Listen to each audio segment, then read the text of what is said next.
નમસ્કાર, અર્થાત ન્યૂઝમાં આપનું સ્વાગત છે। તો ચાલો જોઈએ આજના મુખ્ય સમાચાર। જામનગરની આરાધના સોસાયટીમાં એક મકાનમાં ગયા સપ્તાહે ઘરફોડ ચોરી થઈ હતી। ત્યાંથી ₹11 લાખ રોકડા ચોરાયા હતા। આ બનાવની તપાસમાં એલસીબીએ ચોરીને અંજામ આપનાર શખ્સને દબોચી તમામ મુદ્દામાલ કબજે કરી લીધો છે। મકાનમાં રહેતા પરિવાર સાથે 3 વર્ષથી સંપર્કમાં રહેલા ખંભાળિયા તાલુકાના પીપળિયાના શખ્સે ચોરીની કબૂલાત આપી છે। જામનગરના ગુરુ દત્તાત્રેય મંદિર રોડથી સરૂ સેક્શન તરફ જવાના રોડ પર આવેલા વી-માર્ટ પાછળ આરાધના સોસાયટીમાં વસવાટ કરતા પેટ્રોલ પંપ સંચાલક રમેશભાઈ કુંડલિયા નામના આસામી સાતમ આઠમના તહેવારમાં પરિવાર સાથે ગોવા ફરવા ગયા હતા। તેમના 5 દિવસ બંધ પડેલા તેમના મકાનમાં ₹11 લાખ રોકડાની ચોરી થઈ હતી। ગયા શનિવારે રાત્રે ઘેર આવેલા રમેશભાઈ તથા પરિવારે ઘરમાં માલ સામાન વેરણ-ઝેરણ જોયો હતો। તે પછી તપાસ કરતા કબાટમાંથી ₹11 લાખની રોકડ નદારદ જણાઈ આવતા પોલીસને જાણ કરાઈ હતી। તે દરમિયાન એલસીબીના દિલીપ તાલવડિયા, હિતેન્દ્રસિંહ કાસમભાઈને બાતમી મળી હતી કે આ ચોરીમાં ખંભાળિયા તાલુકાના પીપળિયા ગામનો લખમણ માંડણભાઈ અસવાર સંડોવાયેલો છે। તે શખ્સના દબાવાઈ રહેલા સગડ દરમિયાન ઉપરોક્ત આરોપી સમર્પણ સર્કલથી આગળ આવ્યો હોવાની બાતમી મળતા ત્યાં ઘસી ગયેલી એલસીબીએ લખમણ માંડણ અસવાર ઉંમર વર્ષ 36ની અટકાયત કરી તેની તલાશી લેતા તેની પાસે રહેલા થેલામાંથી ₹50, ₹200 તથા 500ના દરની કુલ ₹11 લાખની રોકડ મળી આવી હતી। તે રકમ જબ્બે લઈ લખમણને એલસીબી કચેરીએ ખસેડી પૂછપરછ શરૂ કરાઈ હતી, જેમાં આ ચોરીનો ભેદ ખુલી જવા પામ્યો છે। જામનગર જિલ્લા પોલીસ વડા પ્રેમસુખ ડેલુના માર્ગદર્શન હેઠળ લાખો રૂપિયાની આ ચોરીનો ભેદ ગણતરીની કલાકોમાં સોલ્વ થઈ જતા અને ચોરીની રકમ પરત થતા અનેક લોકો પોલીસના કાર્યને બિરદાવી રહ્યા છે। Jamnagar city B division police સ્ટેશનમાં એક મોટી ચોરીનો બનાવ બન્યો છે અને જે ફરિયાદી શ્રી જે છે એ રમેશભાઈ ભગવાનજીભાઈ કુંડલિયા અને આનો જે મેઇન બિઝનેસ છે શિવમ પેટ્રોલ પંપ છે અને પેટ્રોલ પંપને કારણે એ પોતાના ઘરે જે પેટ્રોલ પંપ ઉપર જે નગદીના જે પૈસા આવે છે એ પોતાના ઘરે લઈને આવે તો જે અને ઘરે 11 લાખ રૂપિયાની ચોરીનો એક બનાવ બન્યો છે। તો આ બનાવ પછી જ્યારે અમને ખબર પડી તો અમારી જે લોકલ જે ક્રાઇમ બ્રાન્ચ છે એલસીબી, તો એલસીબી પીઆઈ જે લગાવ્યા અને આની સાથે જે પીએસઆઈ મોરી અને બીજા જે એલસીબીના કર્મચારીઓ છે એ સાથે મળીને અને બધા આ જે વસ્તુ છે આ ઉપર તપાસ શરૂ કરી। તો તપાસ શરૂ કર્યા પછી આનો જે અમે જે આગળ ટેકનિકલ રીતે જે તપાસથી ને બધા અમે એવિડન્સ મળ્યા, આ પછી અમે લોકો જે આગળ વધવાથી જે મુખ્ય ચોરી કરતા છે એ અત્યારે પકડાઈ ગયેલ છે અને જે આખો મુદ્દામાલ છે આ પણ પોલીસ લગભગ 11 લાખ રૂપિયાના આસપાસ પોલીસ રિકવર પણ કરી લીધા છે અને આનો જે મુખ્ય આરોપી છે એ લખમણભાઈ માંડણભાઈ અસવાર, આની ઉંમર લગભગ 36 વર્ષના આસપાસ છે અને જામ ખંભાળિયાના નિવાસી છે। એ જે લખમણભાઈ માંડણભાઈ જે અસવાર છે એ આના ઘરે પહેલાં એ જે નોકરને રૂપમાં કામ કરતા હતા અને આને બધી વસ્તુની ખબર હતી કે કઈ રીતે આને ઘરે પૈસા આવે છે અને ક્યાં પૈસા રાખે છે। આની જે ગુનો કરવાની જે મોડસ ઓપરેન્ડી હતી આ એવી રીતે હતી કે અત્યારે આ ઘરના નોકરના રૂપમાં એ કામ છોડી દીધો પણ આને સંપર્કમાં હતા અને આને વિશ્વાસમાં હતા। તો ક્યારેય કોઈ સેટરડે સન્ડે હોય તો આને એવું ખબર પડે કે એ લોકો બહાર જવાના છે તો એ આને ઘરે આવતા હતા અને ઘરે આવીને આ લોકોથી મળતા અને પછી નીકળી જતા। પણ આને ખબર હતી કે કઈ જગ્યાએ લોકો પૈસા મૂકે છે, કઈ જગ્યાએ બધી જે ચાબી કી આની જે મૂકેલી રાખેલી હોય છે અને કઈ ખિડકીથી આપણે અંદર ઘૂસી શકીએ। તો આ રીતે જે ઘરની જે એક સ્લાઇડિંગ ડોર હતો આ ડોરથી એ ઘરના અંદર ઘૂસતા હતા અને ઘરના અંદર ઘૂસીને અને જે બધી કી ચાબી આને ખબર હતી તો એ જે કબાટ હતા આ કબાટમાંથી 11 લાખ રૂપિયાએ ચોરી કરી લીધા અને પોલીસની દ્વારા કડકાઈથી પૂછપરછથી અને વૈજ્ઞાનિક રીતે ઇન્વેસ્ટિગેશનથી અમને લગભગ 11 લાખ રૂપિયાની રિકવરી પણ થઈ ગઈ છે અને એ જે ચોર છે આના ઉપર જૂના પણ 2 ચોરીના ગુના દાખલ થયેલા છે। એ બંને જે ગુના છે એ જામનગર સિટી સી ડિવિઝનના ગુના છે। આ પણ ચોરીના ગુના છે જો આઈપીસીના આ સમયના 454-380ના 2 ગુના છે અને એ જૂના ચોરી કરવાની ટેવ ધરાવે છે।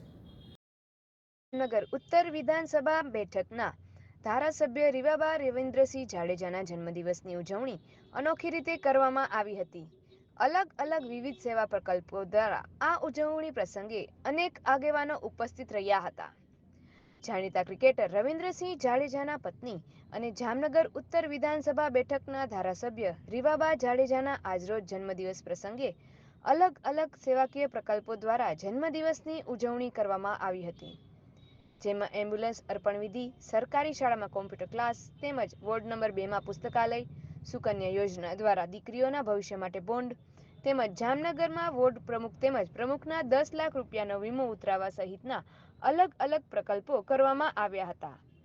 આ તકે કેબિનેટ મંત્રી મુળુભાઈ બેરા, જામનગર મેયર વિનોદભાઈ ખીમસુરિયા, શહેર ભાજપ અધ્યક્ષ વિમલભાઈ કગથરા, જિલ્લા અધ્યક્ષ રમેશભાઈ મુંગરા સહિત સંગઠનના આગેવાનો, કોર્પોરેટર ભાઈ બહેનો તેમજ કાર્યકર્તાઓ મોટી સંખ્યામાં ઉપસ્થિત રહ્યા હતા. તેઓએ જણાવ્યું હતું કે તેમના જન્મદિવસની ઉજવણી તેઓએ ભારતીય જનતા પાર્ટીના અંત્યોદય કાર્યક્રમ હેઠળ છેવાડાના માનવીને સાથે રાખીને કરી છે. આજરોજ ડૉક્ટર સર્વપલ્લી રાધાકૃષ્ણનજી એટલે કે શિક્ષક દિવસ અને સાથે સાથે મારા જન્મદિવસના પ્રસંગે જુદા જુદા સામાજિક સેવાના કાર્યો અંતર્ગત લોકસેવાના કાર્યક્રમનું આયોજન કરવામાં આવેલું છે, જેમાં સૌપ્રથમ માતૃશક્તિ એટલે કે મારા માતૃશક્તિ ચેરિટેબલ ટ્રસ્ટ તેમજ એસબીઆઈના સૌજન્યથી જીજી હોસ્પિટલને 75 લાખની કોસ્ટિંગનું આઈસી ઓન વ્હીલ એમ્બ્યુલન્સ છે એ જીજી હોસ્પિટલને આપવામાં આવેલી છે. એની સાથે સાથે 21 આદરણીય પ્રધાનમંત્રીશ્રીની જે યોજના છે સુકન્યા સમૃદ્ધિ યોજના અંતર્ગત 21 એવી બાળકીઓ છે કે જે 1 થી લઈને 5 વર્ષ સુધીની છે, એમને 11,000ના પ્રથમ માસિક હપ્તા દ્વારા સુકન્યા સમૃદ્ધિ યોજનામાં એકાઉન્ટ્સ એમને ઓપન કરાવી દીધા છે કે આવનારા સમયમાં એ દીકરીઓ સક્ષમ બને, મજબૂત બને અને આગળ વધી શકે. આ ઉપરાંત 11 જેટલા દીકરીઓ છે કે જેમની આર્થિક પરિસ્થિતિ, જેમના પરિવારની આર્થિક પરિસ્થિતિ એટલી સદ્ધર નથી, તો એવા દીકરીઓને લગ્ન હેઠળ કરિયાવરનું આજે દાન કરવામાં આવેલું છે. આ ઉપરાંત સત્તા અને સંગઠન પેરેલલ જ્યારે ચાલતું હોય ત્યારે મારા જ સંગઠનના બૂથ પ્રમુખોને 230 જેટલા બૂથ પ્રમુખોને વીમા કવચ એટલે કે આદરણીય મુખ્યમંત્રીશ્રીની જે શ્રમિક અંત્યોદય વીમા સુરક્ષા કવચ યોજના છે એનું પણ આજે અમે ફર્સ્ટ ઇન્સ્ટોલમેન્ટ મારા માધ્યમથી એમને કરાવી આપવામાં આવ્યું છે કે આ વીમા અંતર્ગત જો કોઈ પણ વ્યક્તિ એમનું અવસાન થાય અથવા તો એમને વિકલાંગતા આવે તો રાજ્ય સરકારના માધ્યમથી 10 લાખ જેટલી સુવિધા રકમની જે ફાળવણી છે એમને એમના પરિવારજનોને કરાવવામાં આવતી હોય છે. તો એની આજે તમામે તમામ બૂથ પ્રમુખોને આ વીમા અંતર્ગત અમે આવરી લીધા છે. આ ઉપરાંત સ્પોર્ટ્સની વાત કરું તો 11 જેટલા દીકરા દીકરીઓ કે જેઓ અંડર 14માં અત્યારે રમી રહ્યા છે તેવા દીકરા દીકરીઓને ક્રિકેટની કીટનું પણ આજે અર્પણ કરવામાં આવેલી છે. આ ઉપરાંત વિદ્યા ભારતી એક સંસ્થા જે જામનગરમાં કાર્યરત છે. જામનગરના મચ્છરનગરમાં એક મકાનમાં ગઈ રાત્રે 2 શખ્સે જ્વલનશીલ પ્રવાહી છાંટી આગ ચાપી દીધી હતી. ભભૂકેલી આગમાં તે ઘરનો સામાન અને ₹1,45,000 રોકડા સળગી ગયા છે. મકાનમાં રહેતા પ્રૌઢાના પુત્ર સાથે પૈસા બાબતે બોલાચાલી થયા પછી 2 શખ્સે ઘર સળગાવવાની પોલીસમાં ફરિયાદ કરવામાં આવી છે. પોલીસે બંને શખ્સની શોધ આરંભી છે. જામનગરના ગાંધીનગર વિસ્તાર પાસે આવેલા મચ્છરનગર નજીકના હાઉસિંગ બોર્ડના બ્લોક નંબર 23માં બ્લોક નંબર 270માં રહેતા જ્યોત્સનાબેન રમેશભાઈ પાનસુરિયા નામના મહિલા અને તેમનો નાનો પુત્ર ગઈ રાત્રે પોતાના ઘરે હતા, ત્યારે પુનિતનગરમાં રહેતો હિતરાજસિંહ વિક્રમસિંહ વાળા તથા ગાંધીનગરમાં રહેતા યશપાલસિંહ વાળા ઘસી આવ્યા હતા. અગાઉ કિશન રમેશભાઈ સાથે પૈસા બાબતે હિતરાજને બોલાચાલી થઈ હતી, તેનો ખાર રાખી આ શખ્સોએ જ્યોત્સનાબેન કરગરતા હોવા છતાં દીવાસળી ચાપી દેતા આખું ઘર સળગી ઉઠ્યું હતું. આ વેળાએ ધમકી આપી બંને શખ્સ પલાયન થઈ ગયા હતા. જોતજોતામાં વકરેલી આગની જ્વાળામાં ઉપરોક્ત ઘરનો મોટાભાગનો સામાન તથા ઘરમાં રાખેલી ₹1,45,000ની રોકડ રકમ સળગીને ખાક થઈ ગઈ હતી. આ બનાવની સિટી બી ડિવિઝન પોલીસ સ્ટેશનમાં જ્યોત્સનાબેને ફરિયાદ નોંધાવી છે. પોલીસે ગુન્હો નોંધી બંને શખ્સની શોધખોળ આરંભી છે. મારું નામ કિશન રમેશભાઈ ભાનસુરિયા છે. એ લોકો 3 મહિનાથી હેરાન કરતા હતા. દરરોજ રાતે દારૂ પીને આવે ઘરે, મકાન કેદી ખાલી કરવાનું, મકાન કેદી ખાલી કરવાનું. મમ્મીએ કીધું કે 1-2 દી જારો ખાલી કરી નાખશી, તો કે હવે કે અમારે કોઈનું જાણવું નથી ને કોઈનું માનવું નથી. અમને પોલીસથી તો બીક જ નથી લાગતી. અને સીધા 4 શીશા પેટ્રોલના લઈને મારા મમ્મી એકલા હતા ઘરમાં. મારા મમ્મી માથે, મારા ભાઈ માથે, 2 નાનકડા ભાઈ માથે, બધા માથે પેટ્રોલ નાખીને નાખવા. મારા મમ્મી તો ભાગી ગયા અને મારા મમ્મીને પગમાં ધોકો મારી લીધો એ લોખંડનો પાઇપ. અને એમ જ કીધું કે અમને જેલું બેલું કાપવાથી બીક જ નથી લાગતી અને પોલીસથી તો અમને બીક જ ન થાય, અમે ઉપરથી નીચે લગીને હપ્તા જ દઈ જઈએ કે એ રીતના કીધું છે. એ કે તમારે થાય ત્યાં પહોંચી જ જાજો. એ કે જામનગરના મચ્છરનગર વિસ્તારમાં ગઈ તારીખ 4/9/2024 બનાવ બનેલો હતો. તેની વિગત એવી છે કે જે ઘરમાં જે બેન રહેતા હતા એમના બાળકો છે એમના મિત્રો જે આ કામના આરોપી છે હિતરાજસિંહ વિક્રમસિંહ વાળા અને યશપાલસિંહ વાળા, આ બંને આરોપીઓ દ્વારા જે ફરિયાદીના દીકરા સાથે પૈસાની લેતી દેતી બાબતે અગાઉ બોલાચાલી થયેલ હોય તે બાબતનું મનદુખ રાખી અને તેમના ઘરે આવી જાનથી મારી નાખવાની ધમકી આપેલ અને ત્યારબાદ પ્લાસ્ટિકની અલગ અલગ બોટલોમાં 4 જેટલી બોટલોમાં પેટ્રોલ છાંટી અને દિવાસળીથી આગ ચાપી અને ઘરમાં આગ લગાડવાનો બનાવ બનેલો હતો. જે બાબતે Jamnagar city B division police સ્ટેશનમાં ભારતીય ન્યાય સંહિતા કલમ 326G, 351(3) અને 54 મુજબની ફરિયાદ દાખલ થઈ છે અને હાલ આ બંને આરોપીને પકડવા માટેની તજવીજ ચાલુ છે. તે બાબતની આ તપાસ ચાલુ છે કે જે હિતરાજસિંહ અને યશપાલસિંહ કયા ધંધા સાથે સંકળાયેલા છે અથવા તો એમને કયા કારણોસર આ પ્રકારનું કૃત્ય કરેલું છે એ તમામ વસ્તુની તપાસ ચાલુ છે. પક્ષી જગત એક અલગ જ દુનિયા છે. માત્ર ભારતમાં જ 1200 કરતાં વધુ પ્રકારના નાના મોટા અને રંગબેરંગી પક્ષીઓ જોવા મળે છે. જામનગર પક્ષીઓ માટે સ્વર્ગ કહેવામાં આવે છે. અહીં દર વર્ષે પક્ષી જગત માટે કંઈક નવું જાણવા જોવા મળે છે. આ વર્ષે પણ બ્લેક ફ્રેન્કોલિન એટલે કે કાળા તેતર અહીં જોવા મળ્યા છે, જે અનોખી ઘટના છે. જામનગરના પક્ષી પ્રેમી અને વાઇલ્ડલાઇફ ફોટોગ્રાફર યશોધનભાઈ ભાટિયા, આશીષ પાણખાણિયા અને હિરેન ખંભાઈતા સમાણા વિસ્તારમાં પક્ષી નિરીક્ષણ કરવા ગયા હતા. તે દરમિયાન તેઓને બ્લેક ફ્રેન્કોલિન એટલે કે કાળો તેતર પક્ષીના અવાજ સાંભળવા મળ્યા. સામાન્ય રીતે આ પક્ષી ગુજરાતના કચ્છ સિવાય કોઈ જગ્યાએ નોંધ થયું નથી, એટલે આ કાળા તેતરનો અવાજ સાંભળી આ પક્ષીવિદો ચોંકી ઉઠ્યા હતા. જામનગરમાં કાળા તેતરનો અવાજ ખટિયાવાડી વિસ્તારમાં સાંભળવા મળતા પક્ષીવિદો આ જ પક્ષી છે કે નહીં તે સાબિત કરવા કલાકો સુધી વીડી વિસ્તારમાં કેમેરા અને બાયનોક્યુલર લઈ ફરી વળ્યા હતા અને તેઓના આશ્ચર્ય વચ્ચે તેમને 6 થી વધુ કાળા તેતર જોવા મળ્યા હતા. વર્ષો પૂર્વે જામ સાહેબ રણજીતસિંહજી દ્વારા આ જ વિસ્તારમાં કાળા તેતરની 500 પેર બહારથી લાવી છોડવામાં આવી હતી, પરંતુ કોઈ કારણોસર 5 વર્ષમાં અહીં આ પ્રજાતિ ફરી લુપ્ત થઈ હતી. પણ આજે વર્ષો બાદ જામનગરમાં સમગ્ર ગુજરાતમાં કચ્છ બાદ પ્રથમ વખત કાળો તેતર પક્ષી જોવા મળ્યું તેનો આનંદ તો આ 3 પક્ષી પ્રેમીઓનો હતો જ, પણ એક બીજી અનોખી ઘટના એ હતી કે પચરંગી તેતર અને કાળો તેતર બંને એક જ જગ્યાએ જોવા મળ્યા, જેનો હજુ સુધી કોઈ સાયન્ટિફિક રેકોર્ડ નથી, જે જામનગરમાં બન્યો હતો.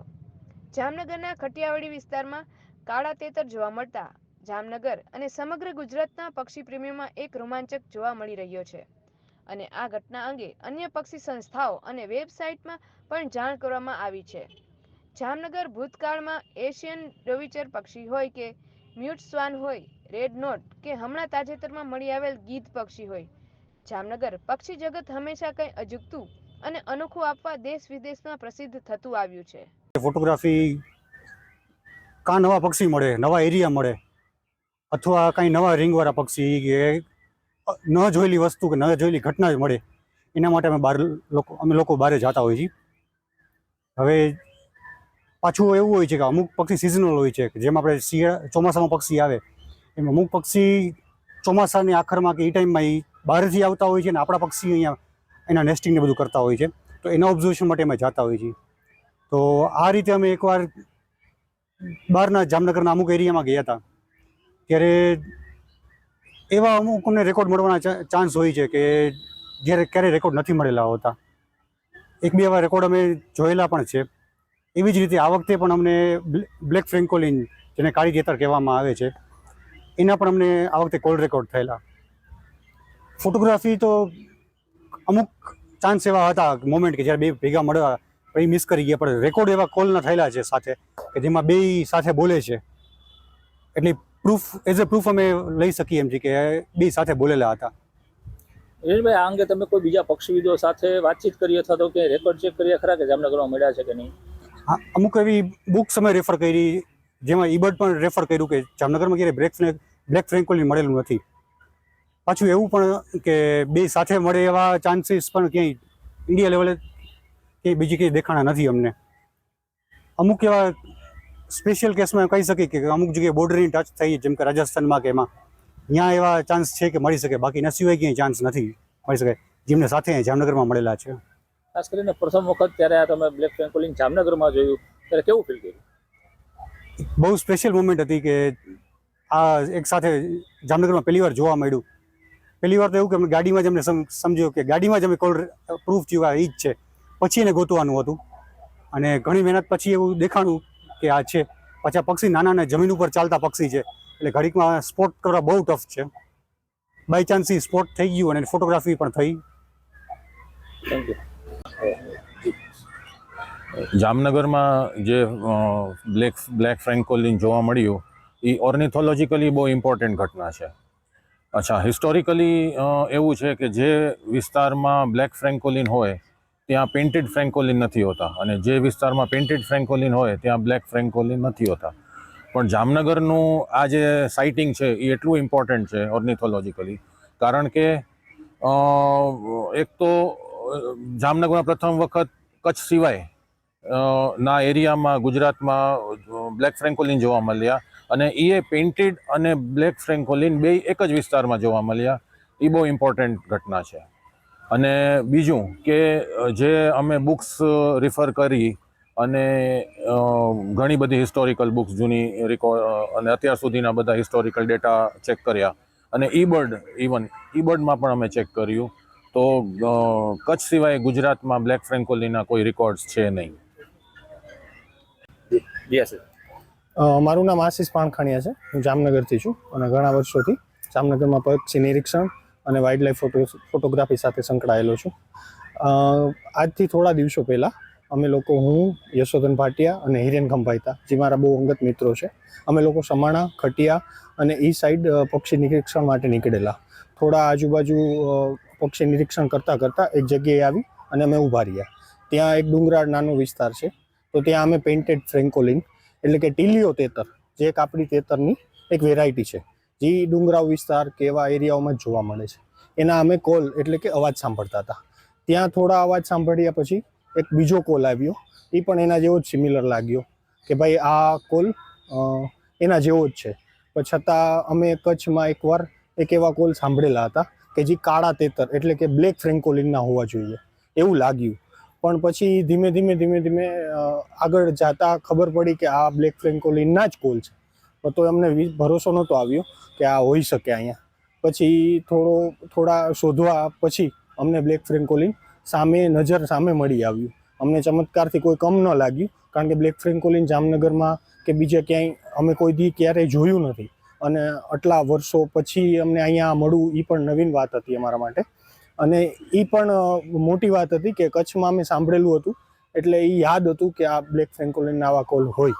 અને પછી ફોટોગ્રાફી એની થઈ, થોડી દૂરથી થઈ, કારણ કે એ બહુ દૂર બેઠા હતા અને આજુબાજુ. તો પછી એના દિવસોમાં અમે જોયું કે અહીંયા એક નથી, બે નથી, અહીંયા 6 કે 8 જેવી બ્લેક ફ્રેન્કોલિન મળી આવી છે. તો આ હતા આજના મુખ્ય સમાચાર. અમારી અર્થાત ન્યૂઝ ચેનલને યુટ્યુબ, ફેસબુક પર લાઇક કરો, શેર કરો.